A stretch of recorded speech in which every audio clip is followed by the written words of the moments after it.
जय भीम.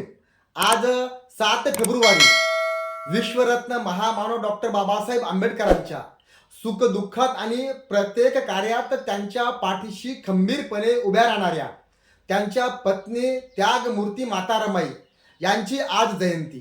त्यानिमित्त प्रथम त्यांना विनम्र अभिवादन करतो. त्यागमूर्ती माता रमाई यांचा जन्म 7 फेब्रुवारी 1898 रोजी सिंधुदुर्ग जिल्ह्यातील वनंद या गावी रुक्माबाई व भिक्खू धुत्रे यांच्या पोटी झाला. त्यांचे वडील माशांची टोपली वाहण्याचं काम करत होते. घरची अत्यंत गरीब परिस्थिती होती. आई लाकडांच्या मोळ्या आणणे विकणे आणि अशा पद्धतीने त्यांच्या कुटुंबाचा उदरनिर्वाह होत होता. काही कालांतराने त्यांच्या आईना आजार झाला आणि आईचे निधन झाले. तिथून थोड्याच दिवसामध्ये वडिलांचे देखील निधन झाले. त्यामुळे त्यागमूर्ती माता रमाई आणि त्यांच्या भावंडांना आपल्या काकांकडे मुंबईला यावे लागले. त्यावेळेस बालविवाह प्रथा होती. त्यांचा विवाह 1908 साली विश्वरत्न महामानव डॉक्टर बाबासाहेब आंबेडकर यांच्यासोबत झाला. डॉक्टर बाबासाहेब आंबेडकर हे तेव्हा इयत्ता 10वीत शिक्षण घेत होते. ते परीक्षा उत्तीर्ण झाले आणि कृष्णाजी अर्जुन केळुस्कर गुरुजींच्या माध्यमातून डॉक्टर बाबासाहेब आंबेडकरांचा सत्कार समारंभ आयोजित केला. आपले पती डॉक्टर बाबासाहेब आंबेडकर यांचं कौतुक, त्यांचे स्वागत, सत्कार या सर्व गोष्टी बघून माता रमाईंना अत्यानंद व्हायचा आणि अशामध्येच 1912 साली त्यांना मुलगा झाला.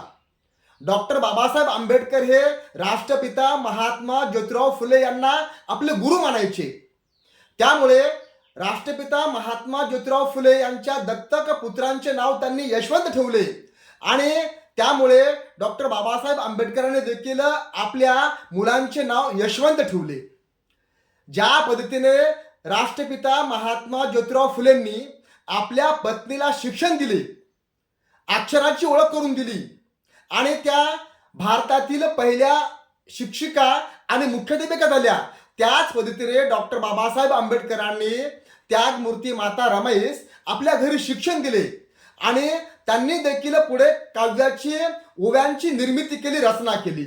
डॉक्टर बाबासाहेब आंबेडकर अमेरिकेत पोहोचल्यानंतर ते आपल्या पत्नीस पत्र लिहितात. प्रिय रामू, मी सुखरूप पोहोचलेले आहो, चिंता नसावी. मला अमेरिकेत शिक्षण घेण्यासाठी संधी मिळाली, त्याचे आपण आभार मानायला पाहिजे. ही गोष्ट कदाचित नवीन इतिहास जन्माला घालणारी असेल. जहाज सुरू होत असताना तुझ्या डोळ्यातील मी अश्व पाहिली आणि मला देखील गलबलून आले. रामू, हा विरह आणि दुःख आपल्याला मोठं करणारी आहेत. दुःख आपल्याला प्रकाशात नेणारे असल्यामुळे आपण दुःखी व्हायचं नाही. या दुःखाने दुःखी होऊ नकोस. रामू, मी वनव्यातून धावण्याची प्रतिज्ञा केलेली आहे. मी जर जिंकलो तर आपल्या देशाला उजेडात आणेल आणि या ठिकाणच्या गुलामीची कबर बांधील आणि मी निश्चितच याच्यामध्ये विजय होणार आहे. यासाठी तू माझ्या पाठीशी उभी राहायला हवी. रामू, मला नवीन पंख येत आहे असे वाटते, पोलादांचे पंख. मी इकडचे आणि आपल्याकडच्या परिस्थितीचा विचार करतो तेव्हा मला त्यामध्ये खूप मोठी तफावत दिसून येते. या ठिकाणी अस्पृश्यता नाही, जात वर्ण नाही. मला खूप काम करायचे आहे, खूप कष्ट करायचे आहे, ज्ञानाचे सागर उपसायचे आहे आणि ते मलाच रिचवायचे आहेत. रमा, स्वतःला सांभाळ, वेड्या वादळांच्या पाठीशी उभी राहा. अशा पद्धतीने विश्वरत्न महामानव डॉक्टर बाबासाहेब आंबेडकरांनी 1913 साली आपल्या पत्नीस पत्र लिहिले आणि पत्रामध्ये त्यांना पुन्हा जे काही करायचं होते त्या सर्व गोष्टी त्यांनी त्या ठिकाणी सांगितल्या. आपल्याला इतिहास निर्माण करायचा आहे आणि या दुःखाचे देखील आपल्याला दुःख मोठं करणारी असल्यामुळं त्यांचे देखील आपल्याला आभार मानायचे आहेत. अशा पद्धतीने आणि यासाठी तू माझ्या पाठीशी उभी राहा. तर हे पत्र माता रमाई यांना मिळाल्यानंतर माता रमाई परत विश्वरत्न महामानव डॉक्टर बाबासाहेब आंबेडकरांना पत्र लिहिते. तुमचे पत्र मिळाले, वाचून आनंद झाला. आम्ही सर्व खुशाल आहोत. आमची काळजी नसावी.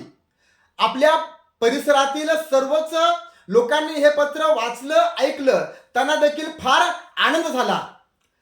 माझा विवाह तुमच्यासोबत झाला याचा मला खूप अभिमान वाटतो. तुम्ही खूप शिकावं, मोठं व्हावं अशी माझी आंतरिक इच्छा आहे. तुम्ही आमची काळजी करू नका. तुम्ही वेळेवर जेवण घ्या, आरोग्याची काळजी करा आणि खूप अभ्यास करा. आमचा विचार करू नका. मी तुमच्या सदैव पाठीशी खंबीरपणे उभी आहे. वाटेल तो त्रास आणि वाटेल ते कष्ट करण्याची तयारी माझी आहे.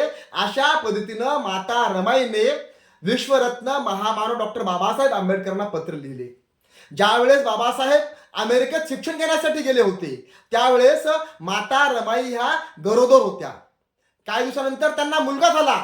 त्याचे नाव गंगाधर ठेवले आणि तब्येत नाजूक होती.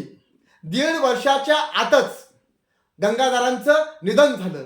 म्हणजे डॉक्टर बाबासाहेब आंबेडकरांनी आपल्याला मुलगा झाला, त्या मुलाला बघितले देखील नाही आणि त्या मुलांचा मृत्यू देखील झाला, निधन झाले. रमाईला खूप दुःख झाले, बाबासाहेबांना देखील खूप दुःख झाले. पण त्यांना या शोषित पीडित गोर गरिबांचे दुःख दूर करायचे असल्याने त्यांनी आपल्या कौटुंबिक दुःखाला बाजूला केले. ज्यावेळेस 4 वर्षाचं शिक्षण पूर्ण घेऊन विश्वरत्न महामानव डॉक्टर बाबासाहेब आंबेडकर भारतामध्ये येतात त्यावेळेस माता रमाईंना खूप आनंद होतो. 1920 साली त्यांना मुलगी झाली. नाव इंदू ठेवले आणि तिची देखील तब्येत नाजूक असल्याने तिचे जीवन देखील अल्पायुषी ठरले. परत डॉक्टर बाबासाहेब आंबेडकर हे आपलं उर्वरित शिक्षण पूर्ण करण्यासाठी 1920 साली ते लंडनला जातात. लंडन या ठिकाणी जाऊन त्यांनी शिक्षण पूर्ण करून ते परत 1923 साली भारतामध्ये येतात. ज्यावेळेस ते भारतामध्ये येतात त्यांचे बंधू बाळाराम हे आपल्या कुटुंबातील सर्व सदस्यांना नवीन कपडे घेतात आणि माता रमाईंना देखील 2 लुगडी घेण्यासाठी पैसे देतात. त्यावेळेस माता रमाई ह्या आपल्या स्वतःसाठी लुगडे न घेता बाबासाहेबांसाठी 2 धोतर जोडी, पाट आणि गादी खरेदी करतात. 1923 सालीच त्यांना परत एक मुलगा होतो. त्याचे नाव ते रमेश ठेवतात. त्याची देखील प्रकृती नाजूक असल्याने तो देखील अल्पायुषी ठरतो. पुन्हा 1924 साली एक राजबिंड असा त्यांना मुलगा जन्माला येतो. बाबासाहेबांचा आणि त्या मुलांचा लढा फार असतो. त्याचे नाव त्यांनी राजरत्न ठेवलेले असते. तो बाबासाहेबांना फार आवडतो आणि त्याची देखील काही दिवसानंतर तब्येत बिघडते. त्यांना निमोनिया होतो. बाबासाहेब नेहमीप्रमाणेच कोर्टात जातात आणि इकडे राजरत्नाची तब्येत बिघडते. माता रमाई बाबासाहेबांना निरोप पाठवतात की तुम्ही जसे आहात तसे लवकरात लवकर घरी या. डॉक्टर बाबासाहेब आंबेडकर जसे आहेत तसे घराकडे येण्यासाठी निघतात. घरी आल्यानंतर बघतात तर काय, माता रमाईंच्या मांडीवर राजरत्नने आपला प्राण सोडला. माता रमाईंची ती परिस्थिती, तो आक्रोश पाहण्यासारखा नव्हता. खूप दुःख झाले आणि बाबासाहेबांना देखील तो आपला अत्यंत आवडता मुलगा आणि तो त्याचं निधन झाल्यामुळे बाबासाहेबांना देखील खूप दुःख झाले. आणि पुढे बाबासाहेब ज्या खोलीमध्ये राजरत्नचा मृत्यू होतो त्या खोलीत बाबासाहेब जात नाहीत. खूप दुःखी होतात, निराश होतात. अशा पद्धतीने डॉक्टर बाबासाहेब आंबेडकर आणि त्यागमूर्ती माता रमाईंचे 4 मुलं गेलीत. पण त्यांनी आपल्या स्वतःच्या कुटुंबापुरता मर्यादित विचार केला नाही आणि त्यांच्या त्या त्यागामुळेच आज आपल्या भारतातील आपल्या सर्वांना जे शिक्षण मिळत आहे, नोकरी मिळत आहे, आपल्याकडे गाडी, बसण्यासाठी गाडी आहे, राहण्यासाठी बंगला आहे, आपल्याकडे चांगले आपण सूटबुटामध्ये राहतो, पैसा आहे, या सर्व गोष्टी आहेत. हे त्यांच्या त्यागामुळे आहे. हे आज आपल्या देशातील सर्वच नागरिकांनी समजून घेणं अत्यंत गरजेचं आहे. ज्यावेळेस ते 1930 साली गोलमेज परिषदेसाठी ते लंडनला जातात त्यावेळेस माता रमाईंची प्रकृती चांगली असते, तब्येत बरी नसते. त्यावेळेस ते माता रमाईंना त्यांचे धारवाड येथील अनुयायी, त्यांचे कार्यकर्ते वराळे होते, ते त्यांच्याकडे पाठवतात, तुम्ही त्या ठिकाणी थांबा, म्हणजे थोडंसं वातावरण पालट होईल. आणि त्यांचे त्या ठिकाणी एक वसतिगृह असते. वसतिगृहामध्ये काही मुलं असतात, गरिबांची मुलं असतात, आणि त्या वसतिगृहाचं जे अनुदान आहे ते येत नाही. सर्व धान्य संपते, किराणा संपतो, भाजीपाला राहत नाही, किराणा दुकानवाल्यांची अगोदरच उधारी असते, आणि त्यामुळं कोणता दुकानदार देखील त्या ठिकाणी काही किराणा सामान देत नाही. रात्रीला मुलं उपाशी झोपलेली असतात. हे माता रमाईने बघितलं, त्यांच्या लक्षात आलेलं असते. त्यावेळेस माता रमाई ह्या वराळीला बोलून घेतात, आपल्या हातातील सोन्याच्या बांगड्या काढून देतात. हे आत्ताच जा, सावकाराकडे जा, बांगड्या ठेवा, पैसे घ्या, दुकानातून सर्व धान्य, किराणा सामान, भाजीपाला घेऊन या. आणि ते घेऊन येतात. माता रमाईने संध्याकाळीच्या वेळी स्वयंपाक करून त्या मुलाला ते जेवण घालतात. म्हणजे खऱ्या अर्थानं ज्या रमाबाई होत्या, त्या रमाबाई ह्या आपल्या सर्वांच्या रमाई झाल्या, रमा आई झाल्या. हे देखील आपण सर्वांनी समजून घेणं अत्यंत गरजेचं आहे. पुढे त्यांना आजार होतो. डॉक्टर बाबासाहेब आंबेडकर हे त्यांची प्रकृती चांगली व्हावी, ते आजारातून बरे व्हाव्या, यासाठी ते खूप प्रयत्न करतात, त्यांच्यावर उपचार करतात.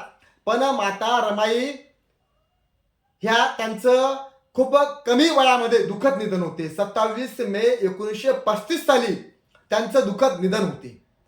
आपण या ठिकाणी आपल्या देशातील जे महामानव आहेत, महानायिका आहेत, आजच्या महिलांनी आणि आपण सर्वांनीच आपल्या देशातल्या ज्या महानायिका आहेत, राजमाता जिजाऊ, क्रांतीज्योती सावित्रीबाई फुले, अहिल्याबाई होळकर, माता रमाई, फातिमा शेख, ताराराणी, ताराबाई शिंदे, या ज्या आपल्या आदर्श आहेत, त्यांचा आदर्श डोळ्यासमोर ठेवून आपण आपल्या जीवनाची वाटचाल केली पाहिजे. आणि हे जे काही त्यांचा त्याग आहे, बलिदान आहे, त्यांचं समर्पण आहे, त्यांचे विचार, कार्यकर्तृत्व आपण येणाऱ्या पिढींमध्ये रुजविण्याचं काम केले पाहिजे. या ठिकाणी माता रमाई यांच्या जयंतीनिमित्त पुनश्च त्यांना विनम्र अभिवादन करतो.